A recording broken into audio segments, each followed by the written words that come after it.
하나님 말씀을 제가 봉독하겠습니다. 열왕기상 19장 1절, 열왕기상 19장 1절입니다.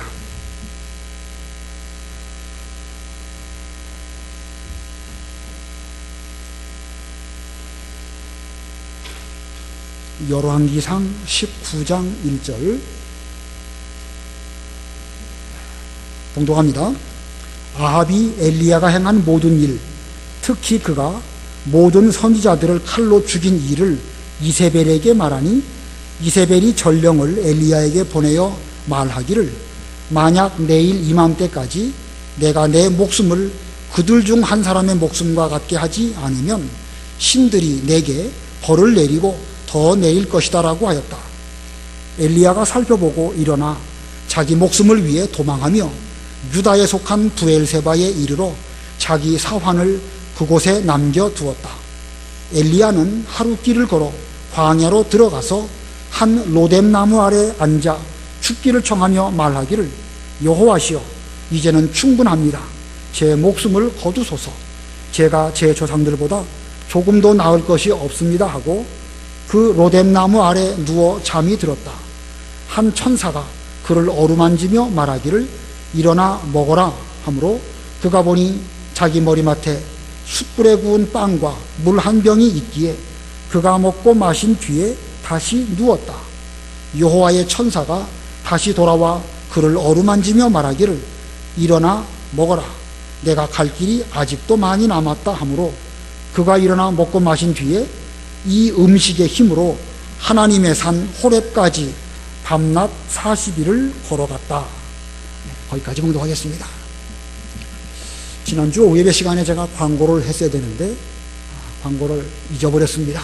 오늘 새벽에 말씀을 드리긴 했지만 우리 임요셉 목사님 현재 호주 호산나 교회, 호주에 있는 호산나 교회 신무하시고 전에 국내의 몇몇 교회에서 이렇게 하나님의 일을 하시다가 하나님의 섭리로 호주에 가셔서 목회를 잘하고 계시는 하나님의 종입니다.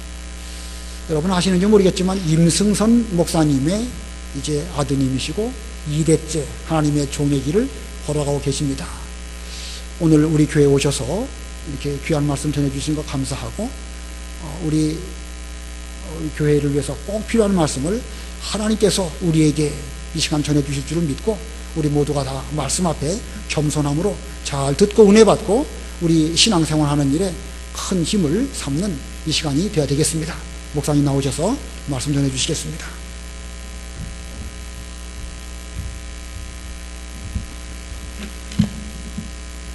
네, 여러분들과 함께 수요 예배를 드릴 수 있게 됨을 기쁘게 생각합니다.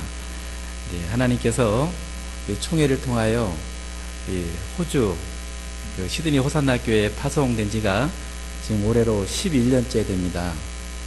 지난해 고 목사님이 심무하실 때 오후 예배 때 강단에 세워주셔서 말씀을 전할 기회를 허락해 주셔서 그때 여러분을 한번 뵙게 됐고 오늘 또 박세동 목사님 심무하실 때 이렇게 당회에서 허락해 주셔서 여러분들과 함께 은혜로운 예배 시간을 함께 드릴 수 있게 된 것을 다시 한번 기쁘게 생각합니다. 예. 제가 이제 총회에 파송을 받고 이제 시드니 호산나 교회 심무하는 가운데 동안에 하나님께서 여러 가지 일들을 경험하게 하셨습니다.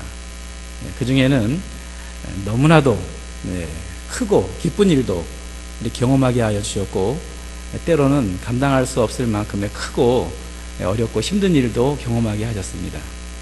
그런데 그런 가운데 하나님께서 은혜 베풀어 주시고 또 하나님께서 분에 넘치는 많은 사랑을 베풀어 주셨을 때는 우리 하나님은 은혜의 하나님, 또 하나님은 사랑의 하나님, 이걸 경험하게 되었습니다. 그러나 힘들고 어려울 때 그때마다 하나님께서 새 힘을 주시고 다시금 그 자리에서 일어나게 하시는 하나님을 또 경험하게 되었습니다. 그래서 오늘 저는 본문의 말씀을 중심으로 다시 일어서게 하시는 하나님, 이런 제목으로 함께 은혜를 나누고자 합니다. 제목을 한번 따라해 보실까요? 다시 일어서게 하신 하나님, 우리가 세상을 살다 보면 하나님께서 큰 기쁨을 경험하게 하실 때가 있습니다. 그리고 부족하지만 저희를 통하여서 놀라운 일들을 행하게 하실 때가 있습니다. 그런데 하나님은 늘 기쁘고 즐거운 일만 허락하시는 게 아니라 때로는 힘들고 어려운 일을 허락하시기도 하시고 또 견디기 어려운 큰 슬픔을 경험하기도 하십니다. 그런데 하나님께서는 힘들고 어려울 때 그 가운데 주저앉아 있기를 원치 아니하시고 그 가운데 다시금 일어서도록 우리를 인도해 주십니다. 그래서 우리 주의 동생 야고보도 성령의 감동을 따라 기록하기를 야고보서 5장 13절에 너희 중에 고난 당하는 자가 있느냐? 저는 기도할 것이요. 즐거워하는 자가 있느냐? 저는 찬송할지니라. 고난 가운데 낙심하고 주저있기보다는 하나님 앞에 나아가 기도함으로 하나님으로부터 주시는 새 힘을 공급받고 다시금 하나님의 능력을 힘입어 일어나게 하시고 또 기쁘고 즐거운 일이 있을 때는 나의 수고와 나의 노력의 결과라고 생각하기보다는 이것은 하나님이 베푸신 은혜입니다 하는 마음으로 하나님을 찬양하는 것입니다. 이것이 아름다운 성도의 모습이다 하고 하나님이 깨닫게 해주셨습니다. 오늘 본문에 소개되고 있는 이 내용은 이미 오랫동안 신앙생활 하신 여러분들에게는 우리 고성남 목사님을 통해서 이병규 목사님을 통해서 아마도 박세동 목사님을 통해서도 이 본문의 말씀을 여러 번 들으셨을 것입니다. 아시는 대로 엘리야는 하나님의 종으로서 위대한 그 불의 사자라고 할 만큼 능력의 종입니다. 아시는 대로 그 당시에 바할과 아세라 섬기는 선지자 850명과 갈멜산에서 대결을 통하여서 여호와 하나님이 살아계신 하나님이요 참 하나님이심을 불로써 증거했던 선지자입니다. 그런데 그에게서 큰 능력이 나타났지만 그 이후에 이 엘리야에게 찾아온 큰 고통은 엘리야 선지자로 하여금 견디기 어렵게 했습니다. 그 가운데 이 엘리야 선지자는 로뎀나무 아래 누워 죽기를 구하였고 정말 더 이상 사역을 감당할 수 없을 만큼 지쳐있을 때 하나님께서는 다시금 그를 일어서게 하시고 다시금 그로 하여금 사명을 감당하게 하시는 그런 내용이 오늘 본문에 소개되고 있는 것입니다. 제가 바닥에 우리 박세동 목사님께서 기둥을 놔주셨는데도 마이크가 가려져서 앞에 계신 분들이 제 얼굴이 잘 안 보이실 것 같습니다. 좀 마이크를 조절해서 제 얼굴이 좀 보이도록 조절을 해보겠습니다. 자, 그러면 본문의 내용을 우리 세 부분으로 나눠서 말씀을 드릴 텐데 제일 먼저는 엘리야가 하나님의 사람으로서 능력의 종이었지만 그가 너무 힘들 때 취한 행동이 무엇인가 하는 것을 함께 살펴보고자 하는데 능력의 종 엘리야가 이런 모습을 보였다면 오늘날 목회자나 성도들에게도 있을 법한 일들입니다. 성경에 소개되고 있는 많은 능력의 종들 가운데 엘리야만큼 정말 능력이 많은 선지자가 많지 않습니다.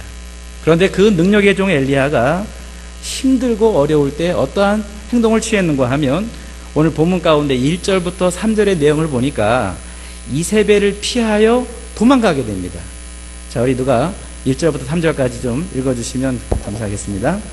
1절 아합이 엘리야가 행한 모든 일, 특히 그가 모든 선지자들을 칼로 죽인 일을 이세벨에게 말하니 이세벨이 전령을 엘리야에게 보내어 말하기를 만약 내일 이맘때까지 내가 내 목숨을 그들 중 한 사람의 목숨과 같게 하지 않으면 신들이 내게 벌을 내리고 더 내릴 것이다 라고 하였다. 엘리야가 살펴보고 일어나 자기 목숨을 위해 도망하며 유다에 속한 브엘세바에 이르러 자기 사환을 그곳에 남겨두었다. 그렇습니다. 그 아합 왕의 아내였던 이세벨이 엘리야를 찾아 죽이겠다 하고 말하니까 3절에 엘리야가 살펴보고 일어나 자기 목숨을 위하여 어떻게 하죠? 도망합니다. 사람이 너무 힘들면 피해버리거나 도망가고 싶어 합니다. 직장생활 하다가도 그 직장생활에서 기쁘고 즐거운 일 만날 때가 있어요. 어떨 때는 자기가 노력한 것 이상으로 큰 실적을 낼 때가 있습니다. 예상치 못한 어떠한 행운도 만나기도 합니다. 그런데 늘 그런 것만 있는 것이 아니라 회사 생활 속에서 너무 힘들고 어려울 때가 있습니다. 일을 실수할 때도 있고 직장 상사와의 관계에서 어려움이 있을 수도 있고, 그런데 기쁘고 즐거울 때는 많은 사람들이 나의 능력과 나의 수고의 결과다라고 생각해서 교만해지기 쉽고, 그리고 직장 상사로부터나 주변 사람들에 의해서 힘든 일을 만나면 그냥 피해버리고 싶어 합니다. 그러면서 이것보다 더 나은 직장을 찾고자 하고 그 직장을 떠나 다른 직장에 가고 싶어 합니다. 이것이 보통 사람들의 모습인 것입니다. 그리고 가정생활 할 때도 마찬가지입니다. 가정생활 할 때 그 사랑하는 남자와 여자가 만나서 그 사랑함으로 결혼하게 되었고, 그 가정을 이루고 행복한 모습 살아가다가 늘 기쁘고 즐거운 일만 있는 게 아닙니다. 부부가 살다 보면 힘들고 어려울 때 있지만, 그때 많은 사람들이 생각하고 결정하는 일이 뭔가 하면 이 사람하고는 더 이상 살 수 없다, 이 사람을 떠나 다른 사람을 만나봐야 되겠다 생각합니다. 이번에 제가 이 한국을 방문하게 된 것이 두 가지 목적이 있었습니다. 우리 목사님 말씀해 주신 것처럼 어제 우리 교단 총회가 있었기 때문에 총회 참석하고자 하는 목적도 있었고, 제가 11년 됐는데 이번 총회 처음 참석을 했습니다. 얼마나 감회가 새롭든지 너무 제 마음과 영이 새로워지는 것을 느끼게 되었습니다. 그리고 9월 5일에 호산나교회에 다니고 있는 남자 청년과 여자 자매가 한국에 나와서 결혼식 한다고 해서 그 주례를 부탁하길래 그 주례하기 위해서 제가 왔습니다. 그런데 그 젊은 부부가 얼마나 사랑스럽고 얼마나 아름다운지 몰라요.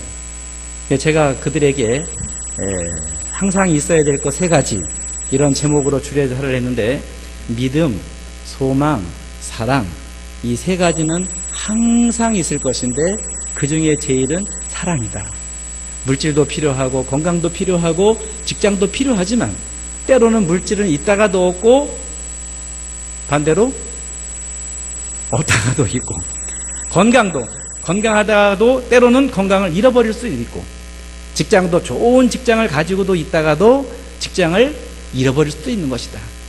그럼에도 불구하고 항상 가지고 있어야 할 것은 믿음과 소망과 사랑이다 하고, 이제 주례사를 하고 이제 서약을 이제 하고 이제 공포를 했는데, 그런데 마음 가운데 이런 마음이 있는 겁니다.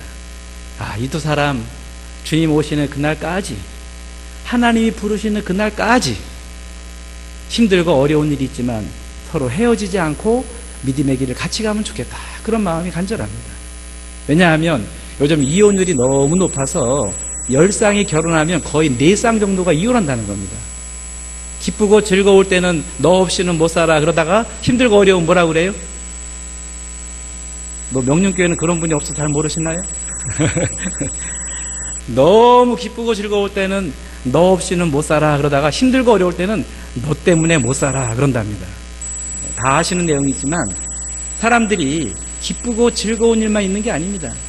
제가 주례하면서 그런 얘기를 했어요. 믿음을 갖되 절대 하나님을 믿는 믿음을 갖지만 옆에 있는 남편이나 옆에 있는 아내는 믿지 말아라. 이 말하면 많은 분들이 오해합니다. 왜 안 믿고 어떻게 살아갑니까? 그래서 추가로 설명하기를, 옆에 있는 이 신랑이 연애할 때와 지금처럼 잘해줄 거라고 절대 믿지 말아라. 그건 얼마 안 가서 실망하게 될 것이니까 그거 믿었다가는 큰 위기를 만날 것이다. 그런 식의 얘기를 했습니다.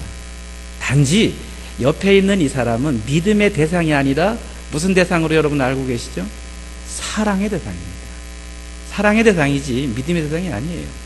우리 교인들도 마찬가지입니다. 늘 들어서 아시는 말씀이지만 믿음의 대상은 눈에 보이지 않는 여호와 하나님이시지 눈에 보이는 사람이 믿음의 대상이 아니에요.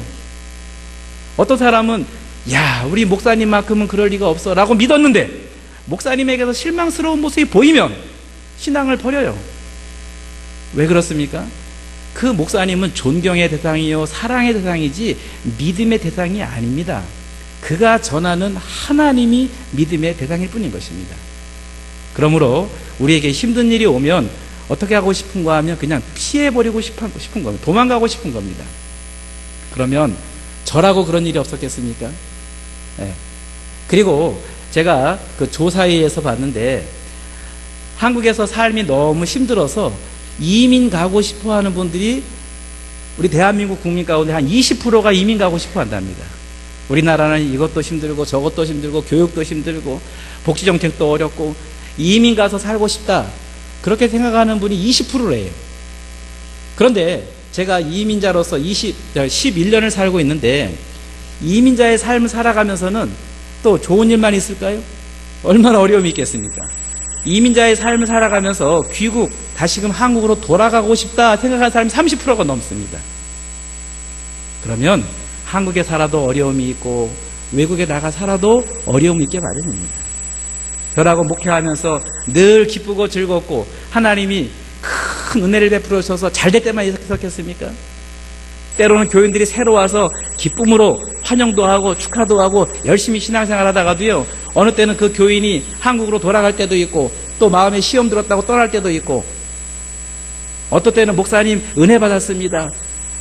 목사님 설교가 정말 들어보지 못한 은혜로운 설교입니다라고 어쩌다 그럴 때가 있습니다. 어쩌다가. 그럴 때도 있지만, 아이고 목사님 그걸 설교라고 하십니까?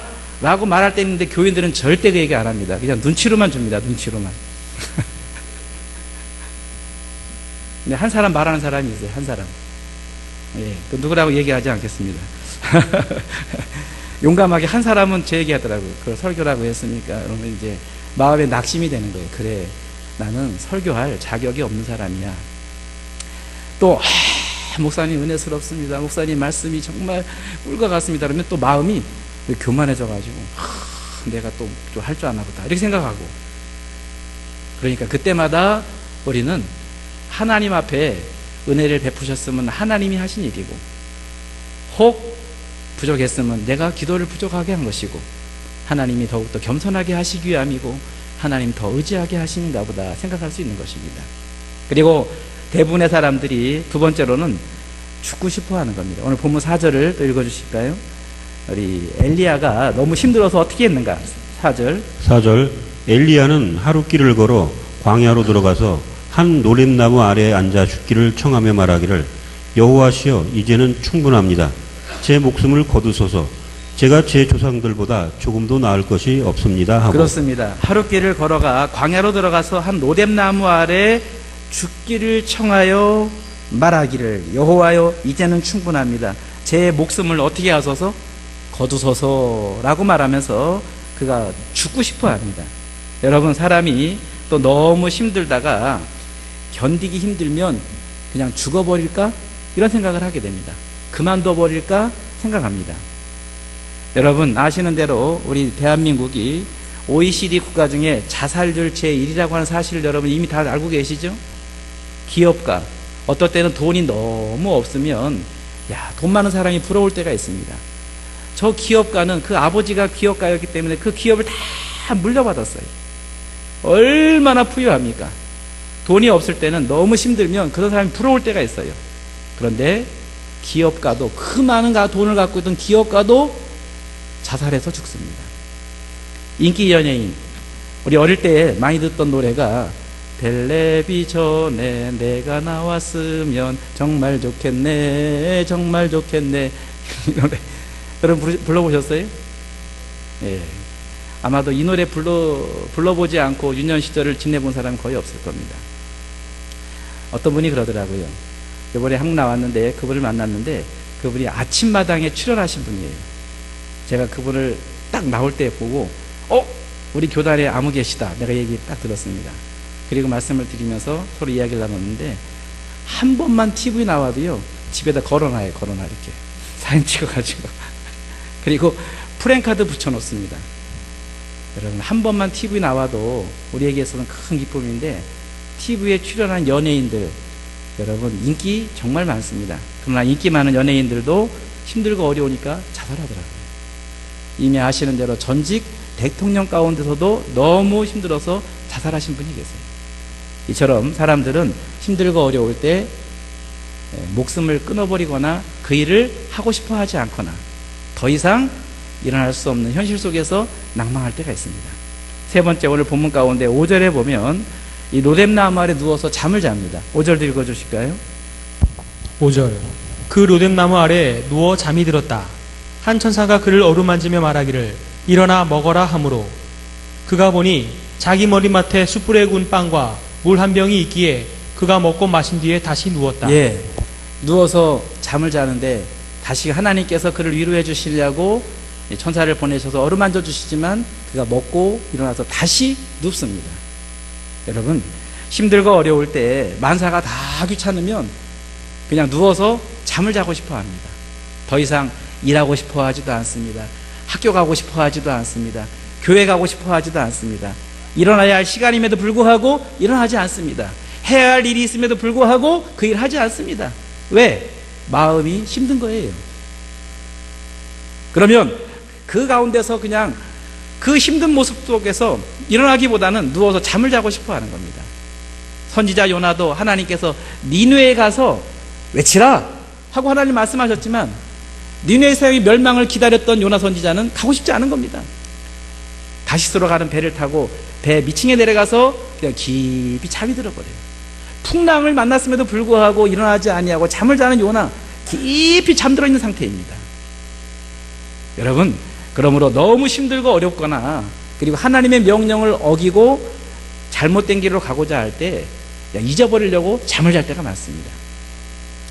어떨 때는 우리 목회자도 너무 힘들면 기도하러 산에 간다고 갑니다. 기도하면서 하나님이 새 힘을 공급해 주실 때도 있지만 너무 힘들면 기도도 안 나와요. 그러면 그 근심에 그냥 짓눌려 가지고 기도한다고 앉아있지만 그냥 눈 감고 자고 싶을 때가 있어요. 이것이 사람의 모습인데 엘리야가 그랬다고 한다면 오늘날 저와 여러분 별반 다를 바 없을 것입니다.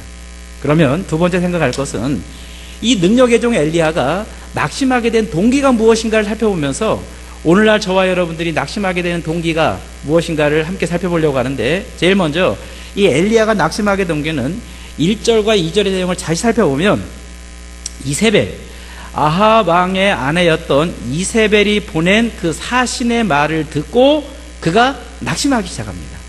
읽어주실까요? 다시 한번 1절, 2절. 1절. 아합이 엘리야가 행한 모든 일, 특히 그가 모든 선지자들을 칼로 죽인 일을 이세벨에게 말하니 이세벨이 전령을 엘리야에게 보내어 말하기를 만약 내일 이맘때까지 내가 네 목숨을 그들 중 한 사람의 목숨과 같게 하지 않으면 신들이 내게 벌을 내리고 더 내릴 것이다 라고 하였다. 예, 거기 보면 이 엘리야가 행한 일을 그 아합 왕이 이세벨에게 이야기합니다. 이세벨은 그 이야기를 듣고 분노하기 시작합니다. 뭐야? 바알과 아세라 선지자를 850명을 죽였다고? 아시는 대로 그 이세벨은 이방 나라 사람인데 아합 왕과 결혼하면서 바알과 아세라 우상을 가지고 온 사람입니다. 바알과 아세라 선지자 850명을 죽였다는 소식을 듣고 이 이세벨이 분노하면서 내가 이 엘리야 죽이겠다. 그리고 그 이세벨이 사람을 보내서 그 엘리야 내일 이맘때 너를 이맘때까지 죽이겠다 또 얘기합니다. 지금 이세벨도 아합 왕이 한 말에 영향을 받고 분노하고 이세벨이 보낸 사람의 말을 듣고 엘리야는 낙심합니다. 사람이란 상대방이 하는 말에 의해서 크게 영향을 받습니다. 그 말이 좋은 말이든 좋지 않은 말이든 영향을 받게 마련입니다. 아시는 대로 그 블레셋의 장수 골리앗이 이스라엘을 쳐들어왔을 때 사울 왕과 이스라엘 백성들은 두려워하기 시작합니다. 왜? 그 골리앗의 덩치와 골리앗이 하는 말을 듣고 두려워하기 시작하는 거예요.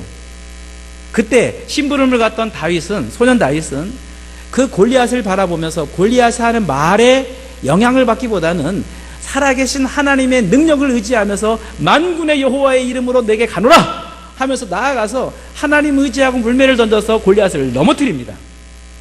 넘어뜨렸을 때 백성과 사울 왕이 기뻐해서 다윗을 높이는데 전쟁에서 돌아오는 사울 왕과 다윗을 향해서 여인들이 창화하여 가로되 사울의 죽인 자는 천천히요 다윗의 죽인 자는 만만이로다 하고 사울왕보다 다윗을 높이니까 그 말에 누가 영향을 받았는가 하면 사울왕이 영향을 받습니다. 어떻게 영향을 받았는가 하면 그 전까지만 해도 그 이야기를 듣기 전에는 야, 다윗을 통해서 이 나라가 정말 위기에서 구원받았다 하고 다윗을 세워줬어요. 그리고 집에 돌아가지 않게 하고 자기 가까이 두려고 했지만 그 여인들이 하는 말에 사울왕이 영향을 받은 겁니다. 똑같은 상황 속에서 다윗은 오히려 다윗을 지켜줬기 때문에 다윗도 교만할 수 있는 상황이지만 다윗은 그 말에 영향을 받지 않습니다. 하나님께서 나를 통하여서 골리앗을 넘어뜨리신 것이 내가 능력이 있고 내가 실력이 좋아서 골리앗을 넘어뜨린 거라고 생각하지 않기 때문에 다윗은 그 말에 영향받지 않습니다. 그런데 사울왕은 그 말에 영향을 받고 그때부터 끊임없이 다윗을 시기하고 다윗을 제거하려고 합니다.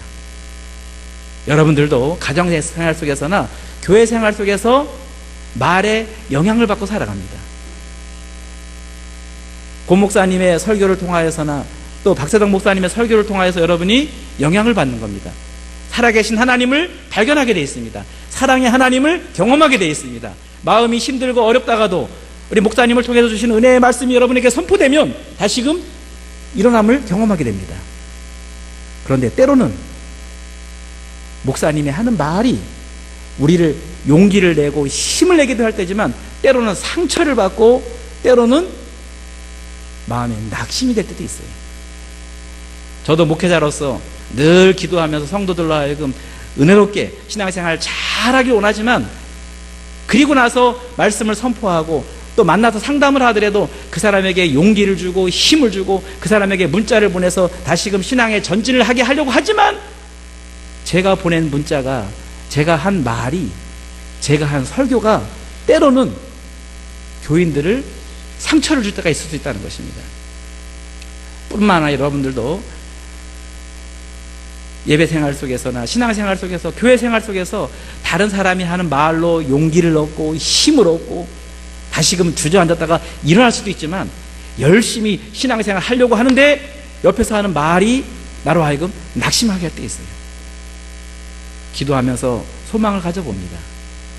여러분, 다른 사람이 나에게 하는 말이 나에게 영향을 안 줄 수는 없지만 여러분에게 있어서 유익한 말, 여러분에게 있어서 신앙적으로 도움이 되는 말, 여러분이 하나님께 가까이 나아가는데 유익한 말들이 여러분들에게 많아지게 되기를 간절히 소망합니다. 그게 많아져야 합니다. 그리고 혹여라도 다른 사람이 나에게 하는 말이 나를 힘들게 할 때 할지라도 그때 그 말로 인하여서 낙심하기보다는 그 말보다 하나님의 말씀이 더 크게 들려서 하나님의 위로와 하나님의 선하심과 하나님의 능력이 여러분을 그 자리에서 일어서게 하는 것을 경험할 수 있게 되기를 간절히 소망합니다. 그게 있어야 돼요.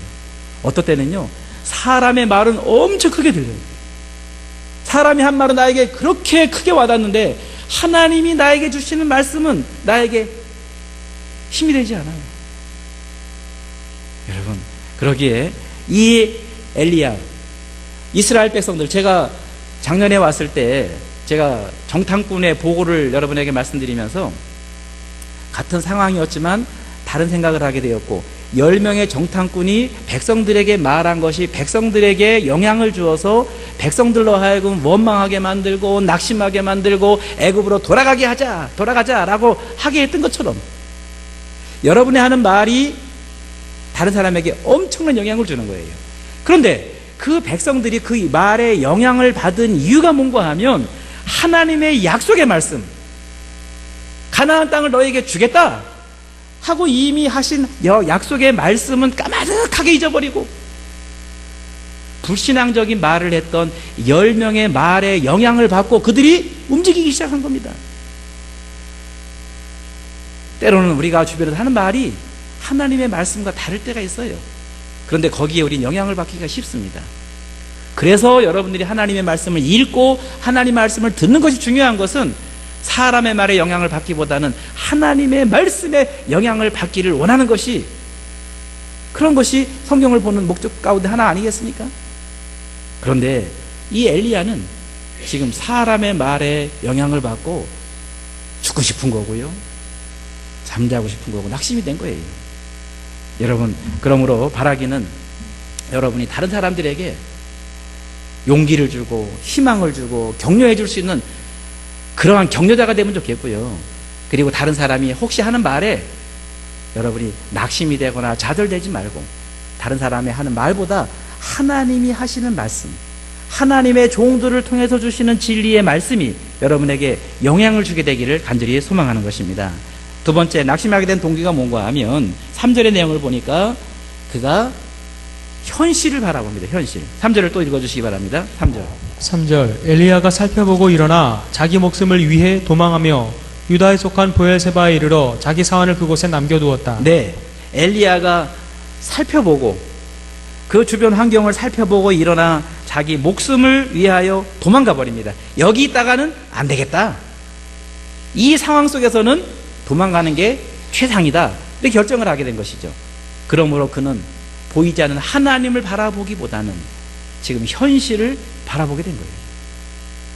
여러분들도 어떤 일을 만날 때 그 현실과 상황만을 바라보기 아주 쉽습니다. 왜? 그것은 우리 육신의 눈에 보이는 것이 현실이기 때문에 그래요. 그러나 그 가운데 영안을 열어서 하나님이 보인다면 그 가운데 승리하게 될 줄로 저는 확신합니다.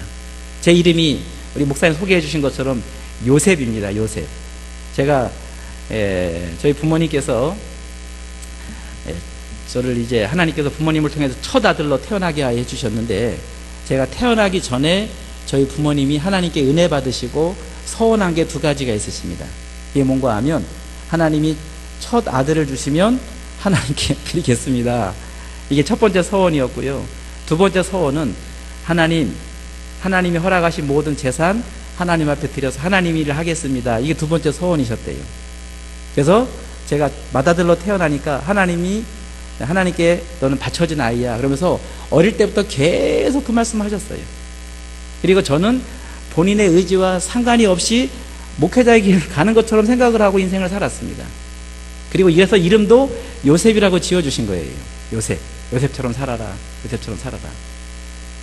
그런데 제가 이제 청년 시절이 지나서 마음의 생각이 육신적인 생각인데, 동생들도 많고 아버지는 이제 목회의 길을 가시는 분인데, 내가 목회자가 된다면 우리 동생들을 어떻게 돌봐야 되겠나 하는 생각 때문에, 인간적인 생각 때문에 세상으로 내려갔다가 다시 돌아온 사람입니다.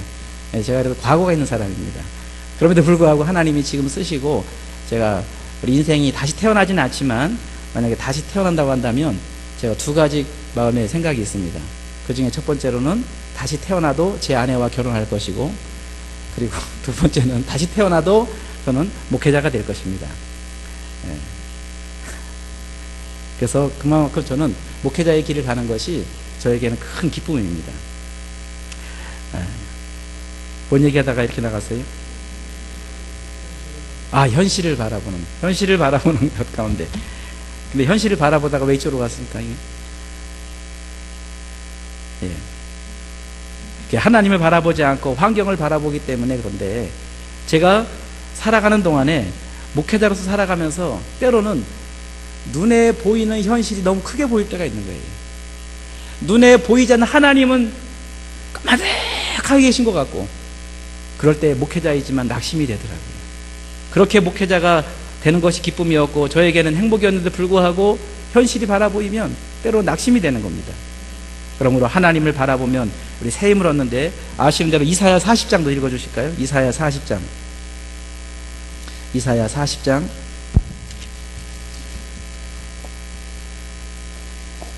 30절. 이사야 40장 30절. 젊은이라도 피곤하고 지치며 청년이라도 넘어지며 자빠지나 오직 여호와를 바라는 자는 새 힘을 얻을 것이니 독수리처럼 날개치며 올라갈 것이고 다른 박질하여도 지치지 아니하겠고 걸어가도 피곤하지 않을 것이다. 네, 누구를 바라보면? 여호와를 앙망하면 새 힘을 얻을 것이다. 젊은이라도 장정이라도 여호와 바라보지 않으면 넘어지고 자빠지게 될 것이다. 이제 생각이 났습니다. 요셉이, 그 믿음의 사람 요셉이 형들에게 미움을 받고 애굽에 팔려갑니다. 뭐가 시작이 되는가 하면 타향살이가 시작이 된 거예요. 타향살이가 하되 바로 왕의 총리가 된 것이 아니라 그 보디발의 집에 종살이가 시작이 됩니다. 죽도록 충성하는 가운데 인정을 받아서 그 보디발의 집에 가정 총무가 되었는데 보디발의 아내가 누명을 씌워서 그가 억울한 감옥살이가 시작이 됩니다. 그럼에도 불구하고 그가 그 가운데 낙심하거나 좌절하지 않을 수 있었던 것은 현실을 바라보기보다는 나와 함께 하신 하나님, 나에게 말씀하신 그 하나님, 나에게 약속하신 그 하나님 바라볼 때 요셉은 낙심하지 않았어요. 생각해 보세요. 형제들이 자기를 미워함으로 자기를 죽이려고 웅덩이에 던졌을 때, 그 가운데 건진받고 종으로 팔렸을 때, 충성스럽게 일하는데 보디발의 아내가 누명을 씌워서 감옥에 넣어놨으니 얼마나 절망적이겠습니까? 종살이 하는 것도 힘든데 감옥살이 하려니 얼마나 어려웠겠어요. 감옥살이라고 하는 현실만 바라봤으면 그는 낙심했을 것입니다. 그런데 하나님의 섭리와 하나님의 계획과 하나님의 사랑을 바라볼 때 그 가운데 다시금 일어서게 하시고 끝까지 믿음의 길을 가니까 하나님이 정하신 때에 바로 왕으로 꿈꾸게 하시고 그 꿈을 해몽할 사람을 찾게 하시는데 술 맡은 관원장을 딱 하나님이 소개시켜 주셔서 감옥 안에 들어갔기에 술 맡은 관원장을 만난 거 아니겠습니까? 하나님의 섭리에 의해서 바로 왕의 꿈을 해몽하게 하시고 그리고 애굽의 총리가 되게 하십니다. 여러분, 그러므로 우리 하나님은 이미 여러분을 향한 플랜, 계획이 있으신데 자꾸 우리 현실만을 바라봐요. 그런데 그것이 저에게도 있었습니다. 저에게도 목회자 얘기를 가면서 국내에서도 목회했다고 말씀해 주셨는데 여러 교회를 다녔어요. 여러 교회를 다니는데 그 교회 가가지고 어려움 가운데 있는 교회를 하나님의 은혜로 잘 안정을 시켜놓으면 그 다음에 우리 총회에서 부르십니다. 그리고 우리 총회장님이셨던, 일대 총회장님이셨던 공성동 목사님이 어디로 가라고 그러신다고요. 그러면 처음에는 그러고 갔어요. 근데 그게 반복이 되니까, 그리고 그 교인들과 재미있게 신앙생활 하는데 광양 중마동에 있을 때 하나님께서 기회 주셔가지고 성전도 건축하고 우리 교회가 부흥되면서 재미있게 신앙생활 하다가 이제 교회 다락에 살다가 이제 그 아파트, 시형 아파트라고 방 2개짜리로 이사 가게 됐어요. 아이들도 얼마나 좋아하고 저희도 아이들이 좋아하니까 기쁘고 교인들도 그 다락에 살다가 그쪽 이사 가니까 너무 좋아하시더라고요. 그리고 기뻐하기를 이제 한 6개월 정도 기뻐하고 있는데 또 부르셔가지고 울산으로 가라고 그러셔가지고 울산을 갔는데 거기 현실은 2층 상가에 있는 교회였어요. 상가 한쪽을 막아가지고 이제 사택으로 쓰고 있고 주일날이면 거기가 유아실이 됐다가 식당이 됐다가 그런 곳이에요.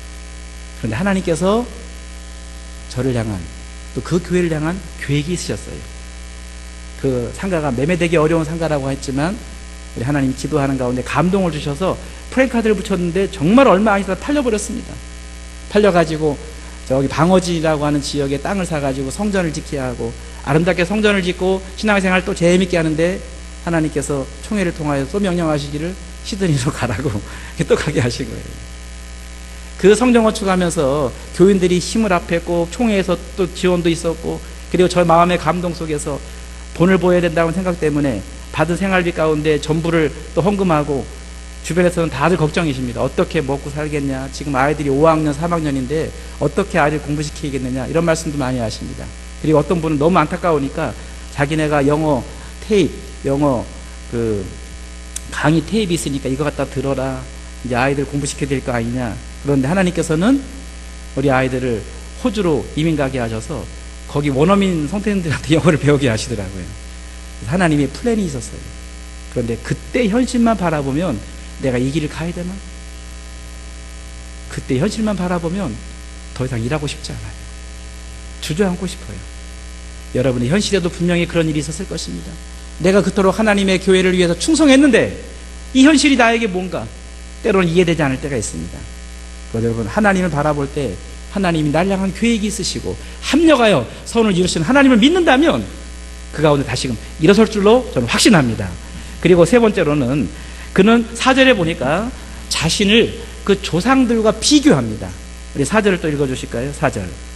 4절 엘리야는 하룻길을 걸어 광야로 들어가서 한 로뎀나무 아래 앉아 죽기를 청하여 말하기를 여호와시여 이제는 충분합니다. 제 목숨을 거두소서.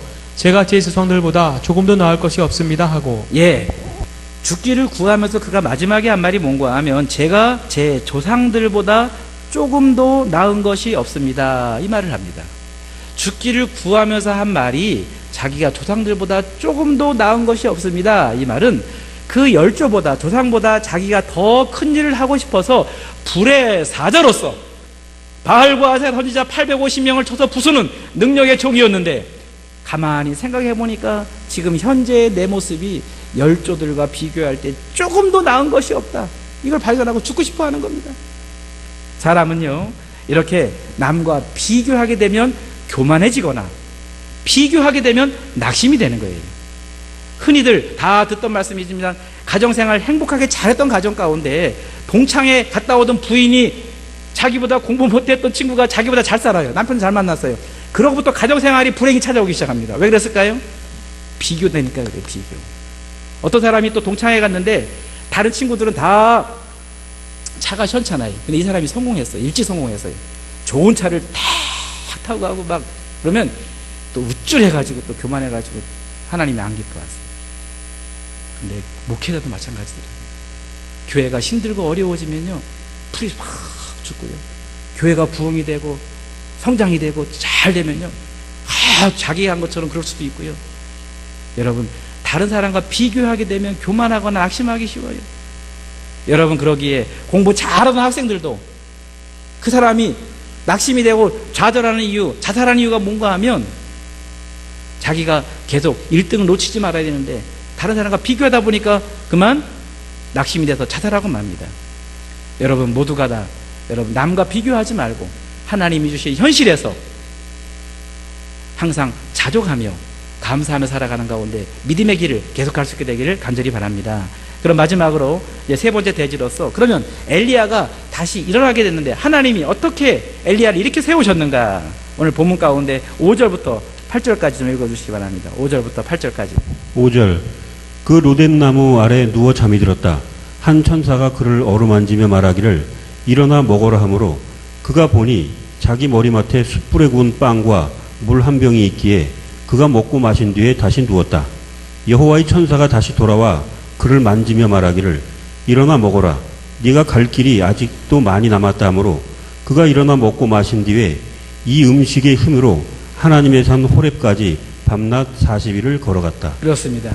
이 내용을 가지고 여러 가지로 설명할 수 있지만 저는 한 가지로 설명을 하면 하나님의 위로와 하나님의 사랑을 경험한 거예요. 하나님이 어떻게 위로해 주셨는가 하면 천사를 보내서 위로해 주신 겁니다. 누구를 보내서? 천사를 보내서. 그 천사가 뭘 갖다 줬는가 하면 숯불에 구운 떡과 물 한 병을 갖다 준 거예요. 여러분, 하나님은 때로는 그 천사, 눈에 보이지 않는 천사를 눈에 보이는 사람의 모습으로 나타나게 하실 때가 있습니다. 아시는 대로 그 아브라함이 롯을 소돔과 고모라 성을 향해 가고 있는 그 두 천사에게 음식을 대접한 것이 신약 성경에 나오면서 부지 중에 천사를 대접했다고 이야기합니다. 여러분, 그러기에 하나님께서 천사를 보내서 하나님 위로하시는데 하나님이 이런 천사 저런 천사 보내서 위로하실 때가 있어요. 호주에서 목회하면서 힘들고 어려울 때 하나님이 이런 천사도 보내주시고 저런 천사도 보내주시고, 그리고 한국에 나오면 또 이런 천사도 만나게 하시고 저런 천사 만나게 하셔서 위로해 주세요. 부끄러운 고백입니다만 호주에 있을 때 제 아내하고 신방을 가면 어떤 할머니 집사님이 그 말씀을 하십니다. 목사님, 하나님께서 목사님 목회하라고 하나님이 목사님한테 딱 맞는 사모님을 붙여주셨다고 얘기합니다. 그리고는 거기까지만 얘기했으면 네 감사합니다 그러고 말았을 텐데 하나를 붙이세요. 뭐라고 붙였는가 하면 우리 사모님은 천사의 천사 그러더라고요. 그럼 제가 두 가지 생각합니다. 맞아, 때로는 천사지만 때로는 마귀 노릇도 하지, 그렇게 생각을 합니다. 그런데 우리 양동 제일교회 출신 자매가 있어가지고 또 이 말이 전달될까봐 또 조심스럽습니다. 예. 그런데 그렇게 천사 노릇할 때가 훨씬 많아요. 마귀 노릇은 어쩌다 합니다. 어쩌다. 예. 그런데 정말 하루에 목회자이기 때문에 아침, 점심, 저녁 다 아내가 챙겨줘요. 그래서 제 별명이 삼식입니다. 삼식이. 세 끼를 다 먹으니까. 그래서 절대 저는 제 아내한테 야식 달라 소리 안 합니다. 야식. 왜냐하면 야식까지 먹으면 네 끼를 먹기 때문에 네 끼놈이 된답니다. 네 끼놈. 그러니까 절대 저는 야식 먹지 않습니다. 그런데 제 아내를 통해서 하나님이 때로는 위로하시고요. 어떨 때는 이런 천사를 보내주시고 천사를 보내주시고 하나님이 위로해 주세요. 여러분도 이 영령교회 안에 하나님이 보낸 천사가 많아지게 되기를 소망합니다. 나에게 누가 천사지? 천사 찾지 마세요. 여러분이 천사를 되시면 돼요. 여러분이 천사가 되면 돼요. 때로는 스데반의 모습을 통하여서 위로가 됩니다. 때로는 옆에 있는 사람이 나에게 물 한 병 줘도 그게 위로가 됩니다. 힘들고 어려운 사람 찾아가셔서 우리 식사하자고 밥 한 끼만 사도 그 사람이 위로가 됩니다. 그것은 육신의 위로와 마음의 위로가 되지만 하나님이 주의 종을 통하여서 우리에게 생명의 양식을 공급해 주십니다. 그것이 나에게 큰 위로가 될 때가 있어요. 그 말씀을 찾아볼까요? 요한복음 6장. 요한복음 6장의 48절. 두 군데를 읽어줄 텐데 요한복음 6장 48절. 48절 내가 곧 생명의 빵이다. 그 다음에요. 너희 조상들은 광야에서 만나를 먹고도 죽었으나 이것은 하늘에서 내려오는 빵이니 이것을 먹는 자는 죽지 않는다. 내가 곧 하늘에서 내려온 생명의 빵이니 누구든지 이 빵을 먹으면 영원히 살 것이다. 내가 줄 빵은 세상의 생명을 위한 내 살이다. 그렇습니다. 예수님이 말씀하시기를 내가 곧 생명의 빵이다 라고 말씀하십니다. 여러분, 우리 육신을 즐겁게 하고 육신의 힘을 얻게 하는 것은 육신의 양식이라고 얘기합니다. 영을 살리고 영을 기쁘게 하고 영에게 다시금 소망을 주고 희망을 주는 것은 영의 양식이라고 얘기합니다. 예수 그리스도를 통해서 구원받은 구원의 진리를 목사님이 선포할 때 우리 영이 살아나는 거예요. 힘들고 어렵다가도 선포되는 말씀을 통하여 용기를 얻고 힘을 얻고, 그렇다면 목사님이 하나님이 보내신 천사예요. 이 명령교회는 정말 하나님께서 귀한 분들을 보내셨어요. 고성남 목사님, 박세동 목사님, 이런 귀한 분들을 보내주셔서 영의 양식을 증거하게 하심으로 여러분이 영을 수생케 하시는 분, 그분이 바로 하나님이세요. 하나님. 여러분, 그러기에 힘들고 어려울 때 육신의 양식이 여러분의 육신을 다시금 용기를 내게 하듯이 영의 양식을 통하여 여러분 영이 소생하고 샘을 얻는 믿음의 사람이 되기를 소망하는 것입니다. 또 요한복음 7장을 보실까요? 요한복음 7장 37절부터 39절까지. 요한복음 7장 37절. 명절의 마지막 날 곧 큰 날에 예수께서 서서 외쳐 말씀하시기를 누구든지 목마른 자는 내게로 와서 마셔라. 나를 믿는 자는 성경이 말한 것 같이 그의 배에서 생수의 강들이 흐를 것이다 하시니, 이것은 그분을 믿은 자들이 받게 될 성령에 대하여 말씀하신 것이다. 예수께서 아직 영광을 받지 않으셨기 때문에 성령께서 아직 계시지 않았다. 예수님 말씀하십니다. 누구든지 목마르거든 내게로 와서 마시라 하고 말씀하셨는데 그 배에서 생수의 강이 넘쳐 흐르리라. 이것은 그가 받을 성령을 가리켜 말씀하신 것이다. 성령의 감동과 성령의 역사하심을 통하여서 속에서 막 생수가 흘러나와요. 성령의 감동을 얘기하는 겁니다. 성령의 역사하심을 얘기하는 거예요. 힘들고 낙심이 됐다가도 성령께서 내 마음 가운데 감동하시고 내 안에서 역사하실 때는 다시금 용기를 얻습니다. 여러분, 이 성령의 감동과 성령의 충만함이 여러분 배 안에서, 여러분의 심령 안에서 다시금 일어날 때 하나님이 그걸 통해서 여러분을 다시금 일어서게 하시는 겁니다. 그리고 본문 9절부터 14절을 보면 하나님께서 엘리야로 하여금 불에 들어가게 하십니다. 그리고 그 가운데서 하나님께서 뭘 보여주시는가 하면 강한 바람과 지진과 불을 보게 하십니다. 그런데 이미 그 내용을 알고 계시지만, 그런데 그 가운데 하나님이 계세요, 안 계세요? 계시지 않았어요. 어떨 때 신앙생활 하다가 이런 표현들을 하시죠. 너무 지칠 때가 있어요. 그리고 너무 속이 컬컬할 때가 있어요. 마치 목이 컬컬하면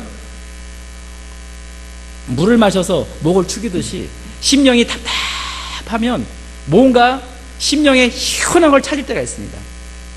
우리 교단분들이야, 우리 광주 기도원을 많이 가지만 우리 한국 교계의 많은 성도들이 어디를 갔는가 하면 불받는 기도원을 갔어요. 가가지고 뭘 기대하나 하면 강한 바람을 기대합니다. 강한 바람의 역사를 기대합니다. 그러다 보니까 부흥 강사들이 바람 소리를 내는 거예요. 마이크로 휘 하면서 또 불을 기대하는 성도들 많으니까 불 받아라, 불 받아라, 불 받아라 막 그러고 막 그래. 그러니까 막 등어리가 뜨끈뜨끈하면 불 받은 줄 알고 또 그리고 막 지진이 나는 것처럼 박수 치고 막 지진 난 것 같아요. 뭔가 그때는 불도 받은 것 같고 바람이 막 부는 것 같고 지진이 나는 것 같고 내 마음이 막 감동되는 것 같고 그런데 끝나고 와보면 뭔가 허전한 거예요. 그런데 광주 기도원이든지 또 산에 가서 기도하다 보면 고요하게 들리는 하나님의 음성이 있어요. 하나님의 음성이 있어요. 세미한 음성이 엘리야의 마음 가운데 들려집니다. 세미한 음성을 듣고 다시 엘리야가 힘을 냅니다. 11년이라고 하는 세월 동안에 이민자의 삶을 살아가면서 이민 목회하면서 왜 어려움이 없었겠어요? 눈물 나는 어려움, 견디기 어렵고 힘든 아픔이 있었어요. 근데도 하나님이 다시금 일어서게 하신 것은 하나님이 만드신 자연 동굴이 있어요. 자연 동굴. 자연 동굴에 철판을 깔고 나무떼기를 깔고 힘들고 어려우면 거기 가는 거예요. 가가지고 하나님, 어떨 때는 하나님 소리도 안 나와. 그냥 눈 감고 아무 생각하고 싶지 않을 때가 있어요. 하나님이 그때 세미한 음성을 주세요. 그 은혜 경험하면 막 날아갈 것 같아요. 날아갈 것 같아요. 그리고 그 은혜 받은 것을 교인들에게 나누면 교인들 다시 살아나요. 그런 일들을 수없이 경험하게 하시는 거예요. 기도 CD 궁금하신 분들은 시드니까지 와보시기를 바랍니다. 혹시 경비가 없어가지고 어려우신 분들은 제 아이패드 안에 사진을 찍어놨습니다. 여러분, 그 굴 속에서 만난 하나님의 음성, 세미한 음성이 저를 살리신 거예요. 우리 교단이 정말 이렇게 어려운 가운데서도 견딜 수 있는 것은 기도의 동산에서 세미한 음성을 듣는 목사님들이 아주 많아요. 여러분, 우리 명령교회, 창광교회, 우리 교단교회들 때로는 풍파도 있습니다. 왜 어려움이 없겠어요? 기쁘고 즐거운 일도 있습니다. 그러나 어려움 가운데 있을지라도 그래도 기도하려고 하는 분들이 있고 지진과 바람과 불의 역사보다 세미한 음성으로 말씀하시는 하나님의 음성을 듣고자 하는 마음들이 그들 가운데 있어요. 그 음성을 들으면 일어나요. 물론 선물 주는 것도 필요하죠. 누군가 선물 줘서 선물로 말미암아 그 사람이 이렇게 세울 수 있지만 그 한마디, 내가 너를 사랑한다, 이 한마디가 그를 다시금 이렇게 세우지. 마지막으로는 15절부터 18절까지 보니까 이 엘리야가 지쳐 주저앉아 있을 때 하나님이 그에게 사명을 주십니다. 그에게 사명을 주셔서 사명을 발견하게 하십니다. 자, 15절부터 18절까지 읽고 마치겠습니다. 15절. 여호와께서 그에게 말씀하셨다. 너는 광야 쪽 내가 왔던 길로 돌아가 다마스쿠스로 가라. 거기에 도착하면 하사엘에게 기름을 부어 아람의 왕이 되게 하고 님시의 아들 예후에게 기름을 부어 이스라엘의 왕이 되게 하며 또 아벨 무올라 사람인 사밧의 아들 엘리사에게 기름을 부어 너를 대신할 선지자로 삼아라. 하사엘의 칼을 피하는 자는 예후가 죽이고 또 예후의 칼을 피하는 자는 엘리사가 죽일 것이다. 그러나 내가 7,000명을 이스라엘에 남겨놓을 것인데 이들은 모두 바알에게 자기 무릎을 꿇지도 않고 그에게 입을 맞추지도 않은 사람들이다. 그렇습니다. 15절부터 18절까지 사명을 주시는데 사람을 세우는 사명을 주십니다. 하사엘로 하여금 아람 왕이 되게 하고 예후로 하여금 이스라엘 왕이 되게 하고 엘리사 그를 너를 이어서 선지자가 되게 하라. 사람 세우는 사명을 주십니다. 여러분, 부모가 힘들고 어렵다 가도 남편과 아내가 너무 살기 힘들어도요, 그래도 참을 수 있는 것은 뭔가 하면 아이들에 대한 소망이기 때문에 그래요. 여러분, 그러므로 여러분 모두가 사람 세우는 일이 하나님이 우리에게 주신 사명인 줄 알고 힘들고 어렵더라도 여러분 우리 신앙교육 계속할 수 있게 되기 바라고 자녀들 믿음으로 잘 양육할 수 있게 되기를 간절히 소망합니다. 그리고 두 번째 사명은 너 혼자가 아니다는 거예요. 남은 자가 4,000명인데 너가 그렇게 쓰러져 있으면 7,000명인데 남은 7,000명을 어떻게 하겠느냐. 한 번은요, 교회가 새로운 분들이 많아졌어요. 막 교인이 120명까지 되고 막 그러더라고요. 그러니까 사람이 120명까지 되니까 마음이 조금 교만해지면서 저거 하다가 하나님이 몇 달 안에 한국으로 가는 분들, 이사 가는 분들, 지금 아주 귀한 분들이 한국으로 나오셨어요. 이사를 나왔어요. 그러면서 교인이 90명으로 쭉 내려갔어요. 그러면서 마음 가운데 조금은 실망이 되는 거예요. 그런데 하나님이 남은 자가 있지 않느냐 그러시더라고요. 뭐가 있어요? 남은 자가 있지 않느냐. 한국 교계를 많은 분들이 걱정을 합니다. 그 부흥하던 시대에, 그 부흥의 시대는 지나가 버리고 지금 계속해서 우리 개신교가 이제 부흥이 되지 않는다고 얘기들 합니다. 그리고 이미 많은 사람들이 교회를 떠났다고 얘기합니다. 그래서 낙심하는 분들 많아요. 그러나 그럼에도 불구하고 여전히 한국 교회는 살아 있습니다. 왜? 새벽 예배가 살아 있고 산기도가 살아 있고 수요 예배 나오시는 분들이 계시고 주일 오후에 나오는 분들이 계세요. 그러기에 남은 자가 있다고 하는 사실 여러분 기억하시고, 다 잃어버린 것 같아도요 반드시 남은 게 있어요. 어떤 사람이 사업하다가 물질을 다 잃어버렸어요. 하나님 다 잃어버렸나이다. 아무것도 없나이다. 너 건강 있잖아. 너 지혜 있잖아. 너 가족 있잖아. 그때 힘을 얻기 시작합니다. 그렇지, 내가 다시 힘을 내야지. 다 잃어버린 것 같아도요 하나님이 남겨주신 게 있어요. 여러분, 다 없었다고 생각하지 마시고 반드시 하나님이 남겨주신 것이 있음을 기억하시고, 그 그루터기, 다 나무가 무너졌어도 그루터기에서 다시 새싹이 나타나 있다는 사실 여러분 기억하셔야 합니다. 이 사실을 기억하셔서 여러분 다시금 일어나셔서 호렙산까지 믿음으로 승리했던 엘리야처럼 주님 오시는 그날까지 믿음의 신앙의 다른 박질을 잘해서 영광스러운 구원에 참여하는 여러분 될 수 있게 되기를 간절히 소망합니다.